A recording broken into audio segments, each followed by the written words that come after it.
Carl, what do you think about all the pomp and circumstance around, It's all alien. It's not for me. I don't like that sort of, I try and not put myself in the same sort of circles as posh people, because it's just it's like a different club, isn't it? It's like I said to you about young people and old people. There's such a different life going on. They say like the whale and the hippo are related. You never see them together. And it's the same with really posh, well-off people and someone who's just getting on with their life. But I mean, that's the thing that's changed as well. The stiff upper lip thing, that's out of the window now. I mean, it's like everyone's got a new addiction. Everyone's, I'm addicted to drugs, alcohol. I'm addicted to sex. Not a problem. Have a wank. And everyone's got depression now. Can you be addicted to sex if you're not getting any? Because if that's the case, then... Oh dear. Do you think there's a big difference, Carl, between the Englishman of yesteryear who didn't complain? I mean, he just got on with things. He might have whinged about the weather and the like, but he just got on with things. He carried an umbrella. Yeah. Whereas nowadays, people are getting their Prozac and their antidepressant pills, they're going into therapy. Yeah. He kept out of stuff as well. There was a war in so-and-so. Alright. They're coming this way. If they come over here, give them a slap. Why are we getting involved now in everything? Thoughts on that, Carl? It's news now, innit? Sometimes I think, don't tell me, don't want to know. Just get on with it. Whoever's job that is, get on with it. Yeah. Why am I being told about it? When I've got a problem in my job, no one else knows. No one helps me out and goes, well, I've got an opinion for him. No. This might help him.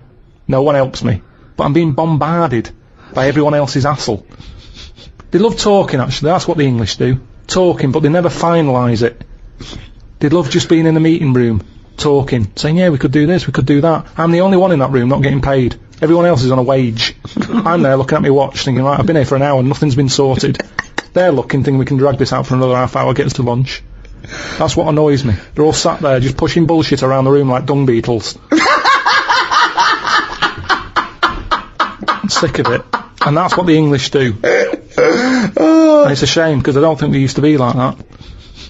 I wish everybody just sort of kept to themselves more. Like, certain animals do. Just get on with it. It's like an old-fashioned way. What animals keep themselves? Any animals keep themselves themselves. Like what? I've said loads of things. What animals keep themselves? Badgers. Why do they keep themselves? No, they just, whenever you've seen them just sort of wandering about a roadside, they're on their own. Right. They're not sort of... What are they doing? In pairs. I don't know. Most of the time they're dead. I've seen more dead badgers than alive ones. I've never seen a live badger. I don't know what his point was. So that's why they're one alone and two getting on with it. I love it. Most of the time. It started off with some kind of poetic analogy. I don't know what that was. Most of the time. I just, Oh God. I like this thing of the Englishman I knew growing up, was, you had to, when you hit a certain age, when you hit like manhood or puberty or whatever, 13, 14, 15, you had to start showing your mettle. Then the most important thing then was to the worst thing to be growing up was gay. That was like, you couldn't be gay. It couldn't be gay. Anything but gay. And then you had to be hard. You had to be tough. I remember, right, when I first started going to pubs, right, so I don't know, say 18, you walk into a toilet, the urinals, and the first thing everyone did was fart and gob. Yeah. That was it, right? Yeah, if you couldn't do that, then, you get funny looks. You go in the urinal, and they'd look at you and go, oh, sorry. It was all about, being a man. I think wearing glasses makes you slightly exempt from that. It's like you don't have to... People automatically dissociate. It's like if I was in prison, I wouldn't have to do that because I'd just be the professor. Yeah, do you know what I mean? Exactly, or brains. Yeah. I wouldn't need to be part of it. I'm never Yeah. a threat because I never look like I'm going to be a tough guy. So consequently, I live in this sort of parallel stratosphere where I haven't got a piss and gob. Yeah. Has that got more popular? Yes. Has it? Yeah. What we're doing it in the streets now. Really? It's like avoiding... Not in Hampstead. It still is, when I walk The only here. person gobbing in Hampstead is me. Jane says, don't gob, people are looking. Well, it's your trail that I'm seeing then. It's like a load of sort of washed up jellyfish in London. Just big blobs of it. I mean, I don't know how they're coughing this stuff up. I mean, they shouldn't still be alive. Some of them have, like, organs in them. It's just big lumps of stuff. I mean, that list of idyllic, antiquated England of, tea and cakes and cricket, I mean, is valid. But I think the things that sum up Englishness, I mean, talking of the weather, I think drinking, war, we love a ruck. Yeah. We're built on war. We're a warrior race. We're pretty good at war. We are good. We used to be good. I don't Yeah, know no, if we're very anymore. good. We're good. We're very good. I mean, I think we reached our peak with Churchill. That's probably our greatest hour. Our finest hour. According to him. Yeah. Well, he should know he was there. He should know. And he'd like to drink, didn't he? He loved a brandy. He's not afraid of a drink. He'd get pissed up, and no wonder he'd fight him on the beaches. He'd fight him anywhere. Yeah. See, there's an example of a posh bloke. It was like I was saying, he'll lead you into battle.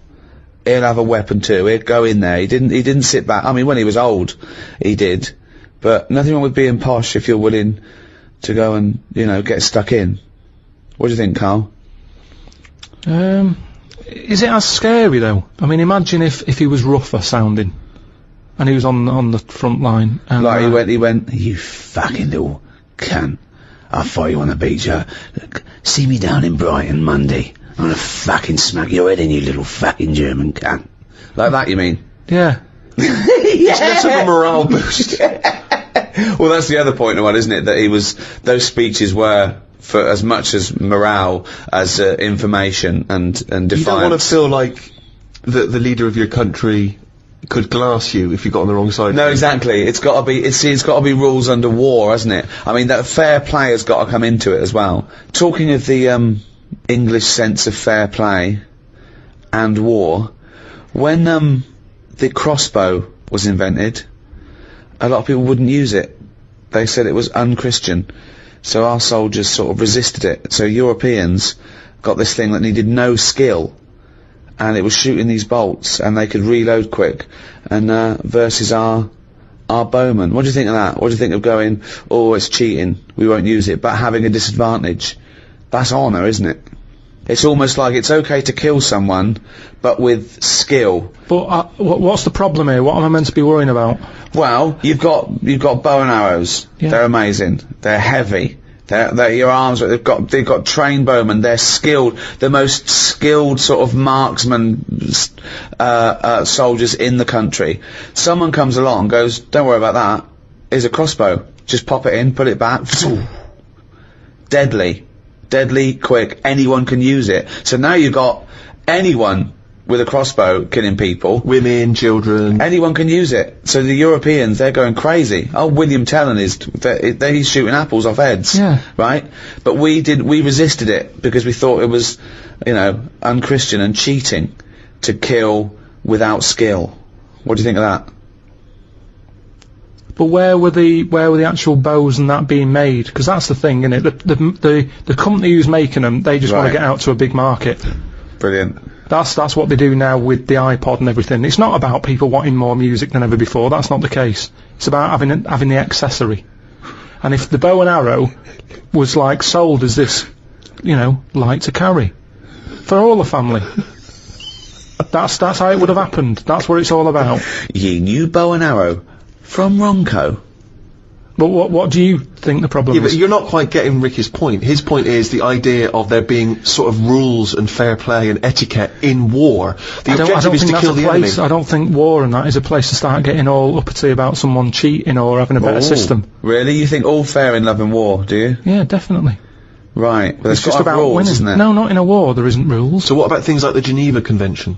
It's the understanding that even if we're entering into a war, theoretically, there's a set of agreed It's good for both universal sides, rules. isn't it? Fair play has got to come into but everything. What's extraordinary about the idea of English fair play is, famously the approach during the First World War, that we would sort of walk up out of the trenches onto no man's land and sort of politely march at a slow, steady pace across towards the enemy. know. I mean, and then we were just being machine gunned down. I mean, it was absurd. Well, I know we were fodder. It was fodder to use up some of their bullets. I mean, it was But, crazy. I mean, it's madness, but in a way it's the gentry who are leading us, seeing, the average Tommy as a sort of, as cannon fodder. Of course. And, you've got to realise that most of the people didn't want to be there. Most of them didn't even understand it. I mean, and if you think of the first and second, they were just wars, but, I can't imagine How what would it'd you be cope, like. do you think, Carl, in a war situation? You've seen all those films of the, I mean, that's the one they had a knockabout and stuff, didn't they? They took the game of football. And In that. no man's land, yeah. Christmas Day. But who took a football there?